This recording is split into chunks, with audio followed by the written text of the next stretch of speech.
War resources के लिए होती है, लेकिन अमेरिका, इजराइल एंड ईरान की वॉर बहुत ही ज्यादा अलग वॉर है। इजराइल ने ईरान के रिसोर्सेज डिस्ट्रॉय कर दिए हैं, जिसके बाद कतर एंड सऊदी के रिसोर्सेज अब डिस्ट्रॉय हो रहे हैं। तो अब ये कोई रिसोर्सेज लेने की लड़ाई नहीं। मार्च 18 इजराइल ने ईरान के साउथ पारस गैस फील्ड पर अटैक किया, और साउथ पारस गैस फील्ड सिर्फ एक गैस फील्ड नहीं है, ये दुनिया का सबसे बड़ा नेचुरल गैस रिजर्व है। ईरान की इकोनॉमी का 36% इसी फील्ड पे डिपेंड करता है। 5.6% ग्लोबल गैस रिजर्व्स यहाँ पर हैं। इजराइल ऑफिशियल ने खुद बताया ये अटैक एक सिग्नल था। अगर ईरान स्ट्रेट ऑफ हॉर्मुज को नहीं खोलेगा तो ऐसे और भी अटैक्स होंगे, उनकी पूरी एनर्जी इंफ्रास्ट्रक्चर तबाह कर दी जाएगी। लेकिन ईरान ने इस चीज का जवाब दिया। ईरान ने कतर के रास लफान फैसिलिटी पे बैलिस्टिक मिसाइल अटैक किया, एक्सटेंसिव डैमेज। यूएई का हबशान गैस फैसिलिटी बंद करना पड़ा।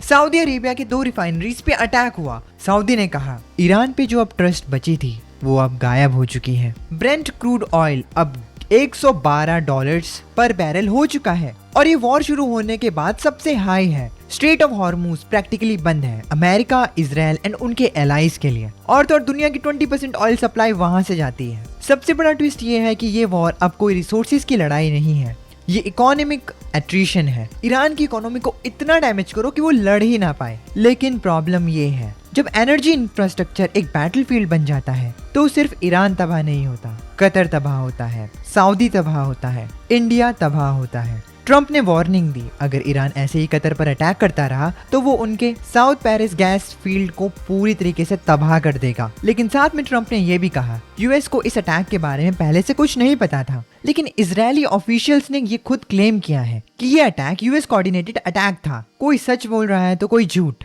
पहले की वॉर्स रिसोर्सेज के लिए हुआ करती थी, लेकिन अब की वॉर दुश्मन को कमजोर करने के लिए हो रही है। एक्सपर्ट्स बोल रहे हैं कि अगर ये वॉर ऐसी ही चलती रही तो एक ग्लोबल इन्फ्लेशन आ जाएगी। ईरान, कतर, सऊदी अरेबिया सबके रिसोर्सेज अब बैटलफील्ड बन चुके हैं। ईरान पे वॉर करने के डिसीजन की कीमत अब पूरे वर्ल्ड को पे करनी पड़ेगी।